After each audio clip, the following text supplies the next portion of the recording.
Hi guys, Robin here with WTI. I want to talk to you about this beautiful patchwork puzzle from Pendleton. Guys, I am a huge puzzle fan, so I love the fact that this one is a different print to a lot of other things I have seen before.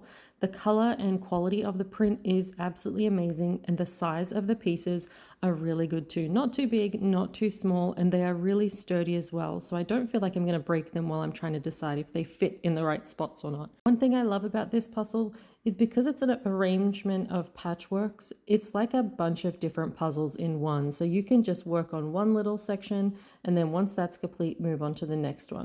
Honestly, I don't think there's anything more satisfying than putting in that last piece of a puzzle you've been working on and just stepping back to admire the completed picture. This one is absolutely beautiful. I do love the vibrant colors and the different array of designs that really challenge you to find the correct pieces. I think it's beautiful. It would be great if you framed it as well. So guys, if you know someone who's into puzzles, patchwork, and Pendleton, this is a win all around. I think it's great.